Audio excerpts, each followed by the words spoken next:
En este segundo apartado vamos a trabajar con todo lo que tiene que ver con el tema de los datos.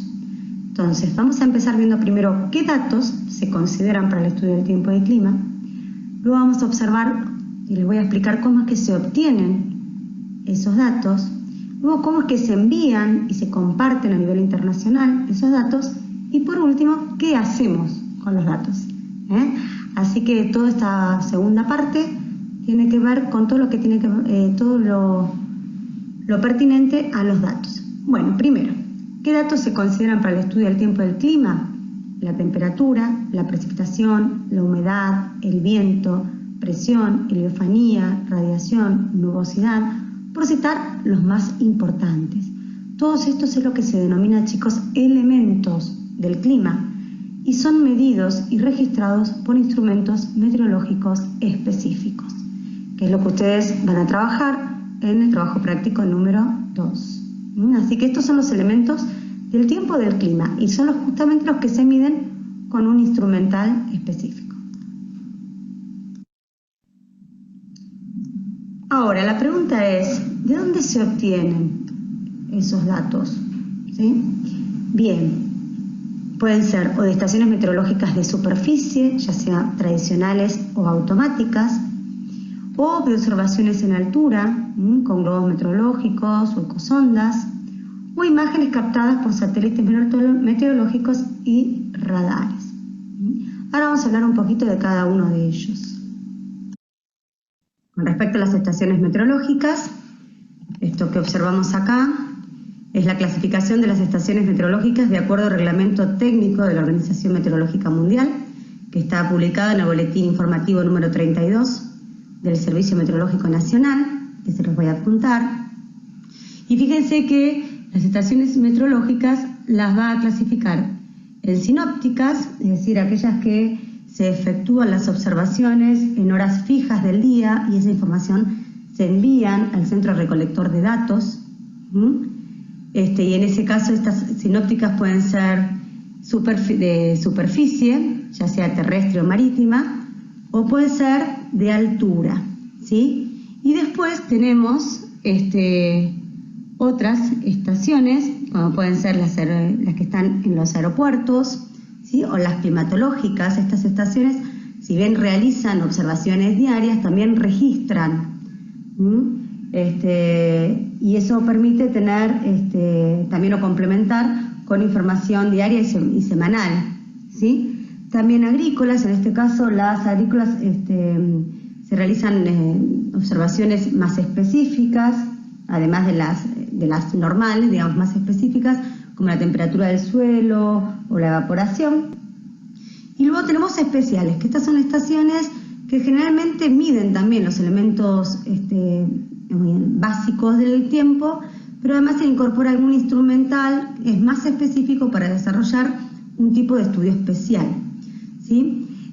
Básicamente las que, con respecto a lo que son las sinópticas, que son las que dijimos que realizan las observaciones de los elementos principales y en horas prefijadas, y eso justamente las horas prefijadas y de acuerdo al tiempo universal coordinado, que se acuerdan que vimos en el práctico número 1, las horas fijas son a las 0 horas, a las 6, a las 12 y a las 18. Y se puede tomar también en horas intermedias.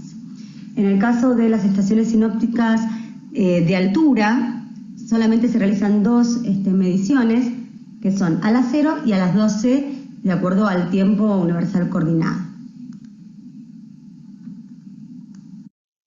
En esta diapositiva podemos ver lo que yo les explicaba recién, qué son las estaciones sinópticas principales, cuáles son las suplementarias, que al igual que las sinópticas, las observaciones se realizan a las horas convenidas internacionalmente y los datos corresponden comúnmente a la visibilidad, fenómenos especiales, tiempo atmosférico, nubosidad, estado de suelo y demás. Y acá también les habla de las estaciones agrometeorológicas. Acá, fíjense, en la parte superior tienen las estaciones climatológicas principales y las ordinarias. Las ordinarias son las que están provistas obligatoriamente de ciclómetro, pluviómetro y pluviógrafo.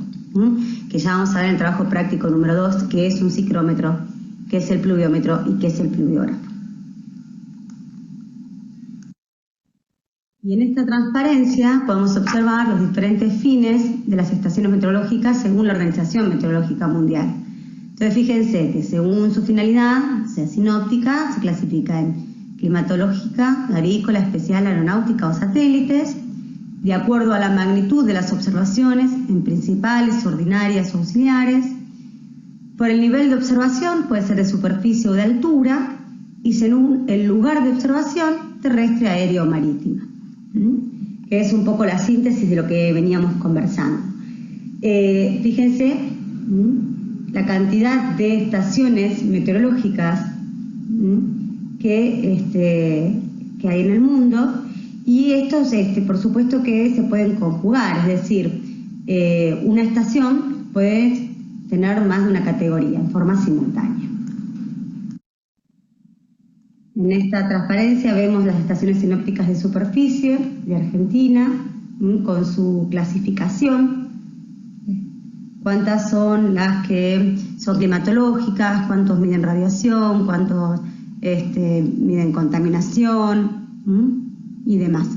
Y los datos de las estaciones se intercambian globalmente en tiempo real. Y esto es lo importante. Ahora vamos a ver, es decir, una vez que las estaciones meteorológicas miden, ¿qué hacen con esos datos? Y que el registro de parámetros meteorológicos cada hora o 3 horas.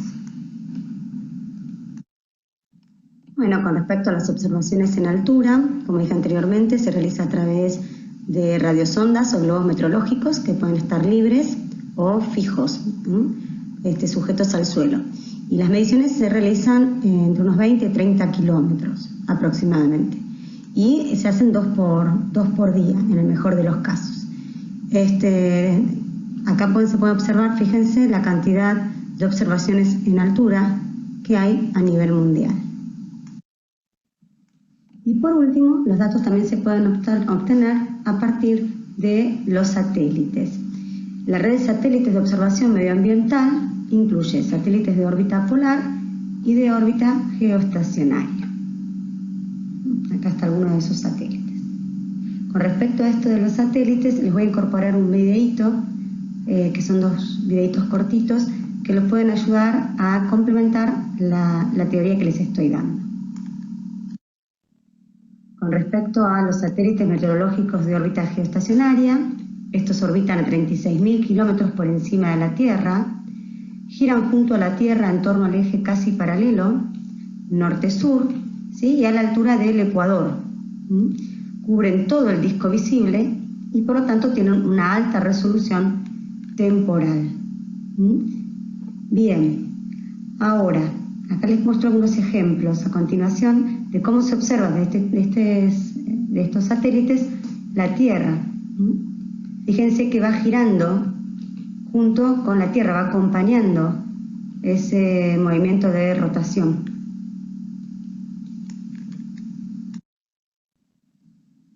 Bueno, acá se ve justamente una de las imágenes que obtiene este tipo de satélites. Lo que se observa justamente es que al encontrarse siempre sobre un mismo punto, en el ecuador, ir acompañando el movimiento de la Tierra, siempre permite tomar muchas imágenes sobre el mismo hecho que está captando.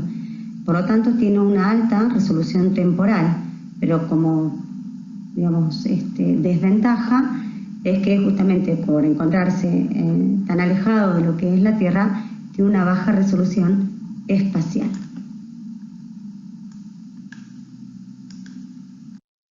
Bueno, acá seguimos viendo más imágenes de los satélites justamente meteorológicos situados en una órbita geoestacionaria.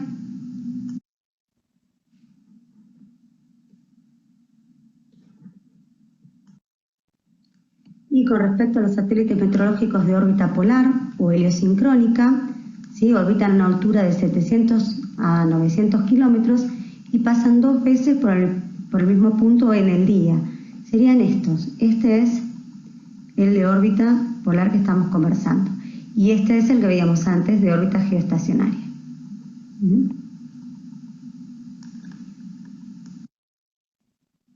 Acá se observan imágenes este tipo de satélites.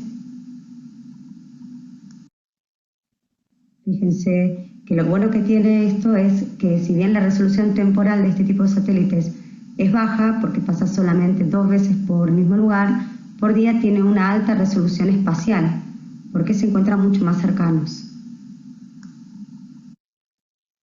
Y otras observaciones que también recibimos son de radares meteorológicos. Un radar meteorológico es un tipo de radar usado en meteorología para localizar precipitación, calcular trayectoria y estimar las lluvias.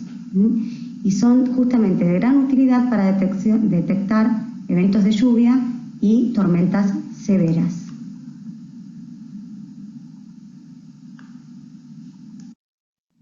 Bueno, en esta diapositiva justamente se ve todos funcionando al mismo tiempo, ¿no? Como son los múltiples sistemas de observación que se utilizan, ya sea en el mar, ¿sí? En la Tierra o en la atmósfera. Entonces acá vemos satélites meteorológicos en órbita polar, o los geoestacionarios, los radiosonda, estaciones de observación meteorológica, las automáticas, los buques, ¿sí? O las boyas. Todo eso, la integración eficaz y efectiva de todos estos observatorios es justamente uno de los objetivos principales del Sistema Mundial Integrado de Sistemas de Observación de la Organización Meteorológica Mundial.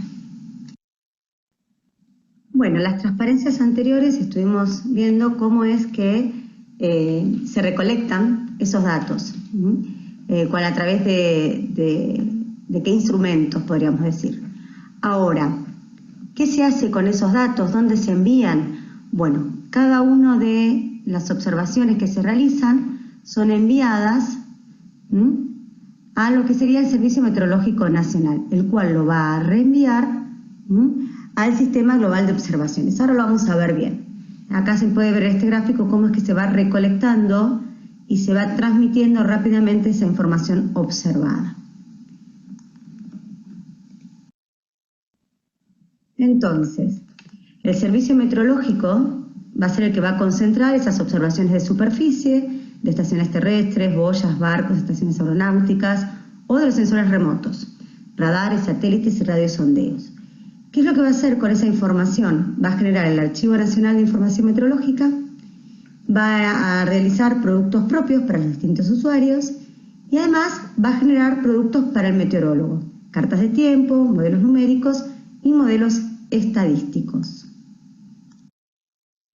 Bueno, y acá en estos mapas no se observan muy bien, pero sí podemos ver, cada uno de esos numeritos hace alusión a estaciones sinópticas de superficie o de altura o a oficinas meteorológicas de aeródromos, ¿no? Los que están en los aeropuertos. Luego esa información, la distinta información, se va a concentrar en centros regionales de telecomunicación y se van a concentrar, por último, todos en Buenos Aires, en lo que sería el Centro Concentrador Nacional, y desde allí es enviado a distintos puntos para que sea retransmitido a nivel global, que ahora lo vamos a observar. Entonces, ¿cómo es que funciona esta red mundial de observación? Las observaciones meteorológicas alrededor del mundo son intercambiadas por los organismos que coordinan esas mediciones, que es la Organización Meteorológica Mundial. Esas observaciones se realizan en horas prefijadas, como habíamos hablado anteriormente, en el tiempo universal coordinado, o también se llaman horas Zulu, Z, ¿sí? Que toman como referencia a Greenwich. Esas principales horas de observación habíamos dicho que eran 4, 0, 6, 12 y 18, y se le pueden agregar cada 3 horas las intermedias.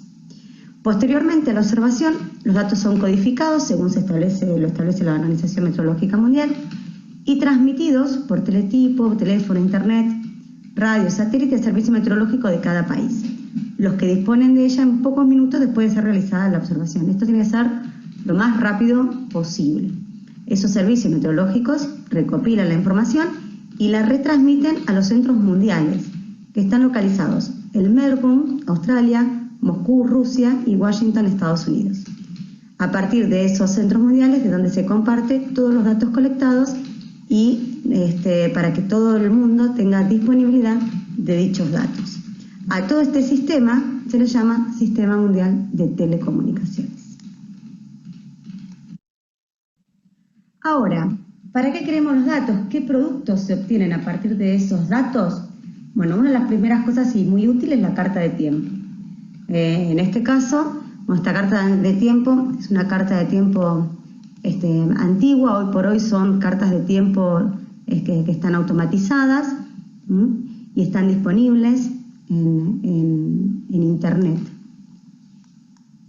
Acá observamos justamente lo que decía recién. Estas son las cartas actualmente que se publican por Internet. Son cartas de tiempo donde se ven distintas situaciones frontales, se ven las distintas estaciones, las estaciones meteorológicas, las isobaras, y todo esto es tiempo, son cartas de tiempo, es decir, que tienen una hora y un día establecido. Esta es otra carta de la Armada de Chile, para que vean que cada país lo hace. Generalmente cuando uno trabaja con cartas de tiempo de distintos países como para lograr toda la región.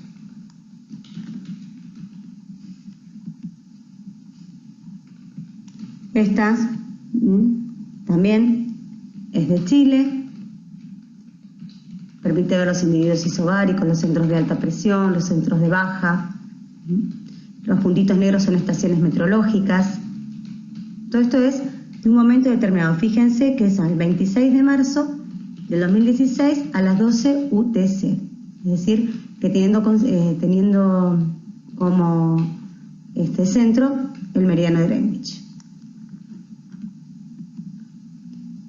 Esta es la carta de Brasil, carta de tiempo. Todas estas son cartas de tiempo. Acá también, esta es de Brasil. Bueno, ¿y qué otros productos se obtienen también a partir de los datos? Las estadísticas climatológicas.